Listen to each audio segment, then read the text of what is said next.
Dr. Adam Read MBE. I am the Chief Sustainability and External Affairs Officer at Suez. So I sit on the UK Board of Directors for Suez, which is a recycling, recovery, resource management, waste management company based here in the UK, but we're part of a global group. And we provide all of the services that you might expect from a waste and resource management company. So we collect from households, we collect from businesses, we sort that material. We provide the bins, the bags, the boxes. We'll take it to a sorting facility, a recycling plant, or we'll take it to an anaerobic digester or a composter to take the organic material. We've got a fleet of transfer stations which allow us to bulk material and then on transit to our more regional disposal and treatment sites. And we run a fleet of energy from waste facilities which in simplistic terms burn material to generate heat and power, which are used locally or returned to the grid. And we've got one or two legacy landfill sites because we've, over the last 15 to 20 years, we've been closing our landfill sites as we move material up the waste hierarchy towards reuse and repair. We have the Europe's largest reuse and repair hub up in Greater Manchester, and more recycling, more composting, more digestion, and ideally less of that disposal element. So I think that's a bit about us. So I'm a passionate geographer. As I was coming through education, things like global warming was starting to become a real issue, and people were starting to understand that it was, it was man-made or society-led, and that created an interesting opportunity for me to sort of explore, avenues in a world of what's become known as sustainability. And I think when I was looking to a degree, geography was an obvious one, but the waste industry has always fascinated me. So it was applying my waste sector interest and my upbringing and skills in a geographical sense, if you like, that meant I ended up getting I'd call it an apprenticeship, but I went and did my first job in a local authority as a recycling officer covering maternity leave. And it was there that I saw all of these things I've been learning about.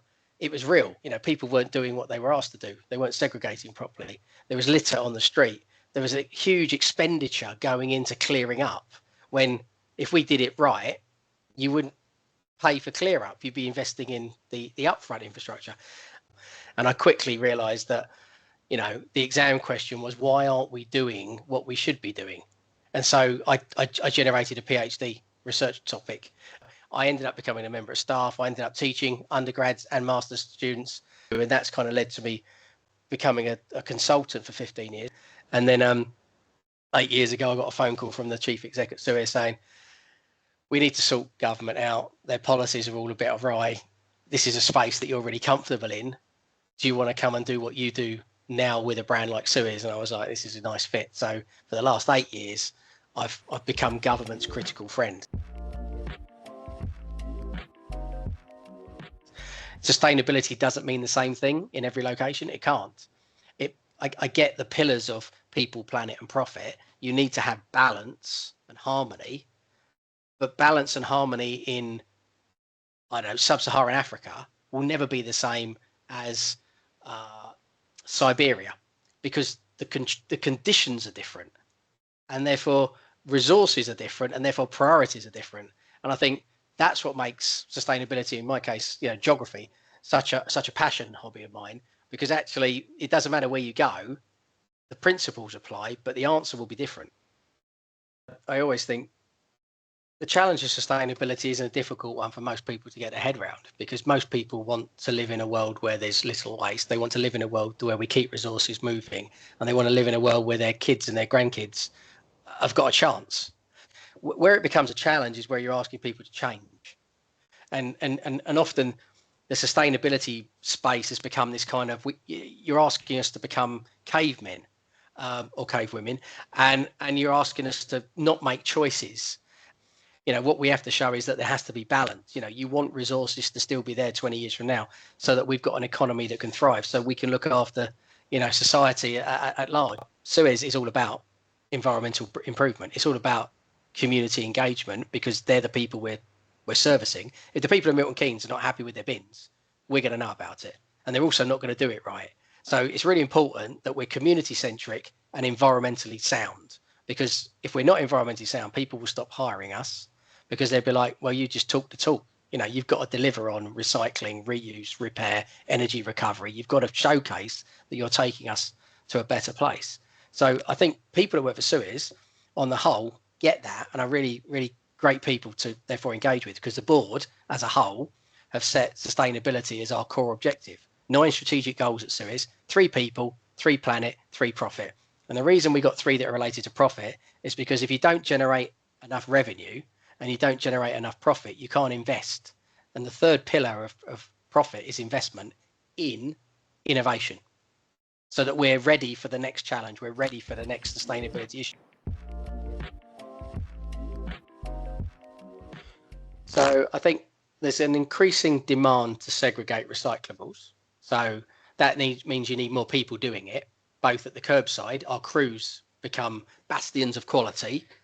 But that means you can have a feedback loop. You can leave a sticker. Oh, we don't do those materials yet, or you probably need to give that a rinse. And I think that's really important, because if you're trying to change 100,000 people's hearts and minds over the course of 6 months, you've got to tell them when they're getting it right as much as when they're getting it wrong. So we're building a frontline staff that are capable of having the conversation and are capable of seeing the quality, which is, you know, that journey that we're on. We're building a reuse and repair capability. So Henry the Hoover, or a Dyson if you prefer, or a Shark, we don't mind the brand. All of them are repairable quite simply, because usually they all fail for one thing. It's usually the filter. We've also got furniture upcycling. You know, most chairs need a bit of upholstery. Well, you know, who gets taught upholstery? Well, there's hundreds of thousands of people that could be taught upholstery in the future, and that becomes an artisan industry that gets paid well. I love that as a green job in the future. So electrical's good, furniture's good, bikes, another one that, you know, how many bikes end up at our tips that literally need a bit of oil and a nut and bolt tightened? It amazes me, and sometimes they're £1,000 a pop. Putting them back into good use, selling them for 100 quid on eBay or whatever, just skills that are going to stick with you forever, careers that you can develop, but also you're engaging people in community that maybe have been marginalised because they couldn't get to the youth club because they hadn't got a bike, they couldn't afford the bus. Now, on top of that, we've got chemists busy in the chemical space. If you're going to break down textiles, if you're going to take a chocolate wrapper, the future is not put it in your bin and let somebody pull it out. The future is put it in a separate bin, and then what we do is we're going to take it somewhere special. And they strip the chemicals back to basics. So I can pull out an ethanol, I can pull out sugars, I can pull out, you know, you name it. If you told me what you wanted, carbon dioxide, I can grab it from that feedstock. But that needs proper engineers, proper chemistry specialists who historically would never have come to a sector like mine. And then you look at carbon capture, which is, you know, a space that my industry is going to be facing. Lots of our infrastructure burns unrecyclable material because there's nowhere else to. You don't want to put it in a hole in the ground. So we burn it, we generate heat, we generate electricity, but you also produce carbon. So this is not the future. This is a transition until we've got a better future. So part of that transition is the carbon capture technology that you bolt onto the chimney, you capture the carbon, and you then create carbon dioxide, and you can either put it out into the into what were the oil and gas fields of the North Sea, or in the future you start utilizing it to produce drinks or new product lines that need carbon dioxide built into them, or they become new plastic streams. So it's this idea that just because something's a waste is like in the wrong hands at the wrong time. It's the intention to discard because you've used it. In the future, nothing is a waste. It's about explaining that jobs that currently live in the petrochemical world, or jobs that live in end of pipe solutions, in the future, those jobs will move up the system. There'll be green designers, there'll be behavioural specialists, there'll be policy makers, and we need to upskill people to go on a transition to roles that will still be, functioning in 20 years. The role of AI, for example, great opportunities for people to get involved in terms of solving real world problems. But at the moment, the people that are working downstream are not really the ones that are going to be working in AI unless we start to train them.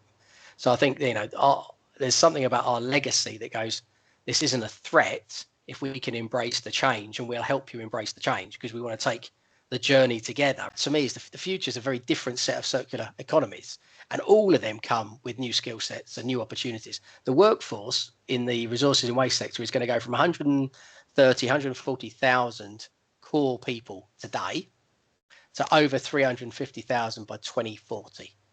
That's because we're going to handle different materials in different ways. And that's going to require people that are more artisan, more scientific, and more skilled. And I think that's a great opportunity.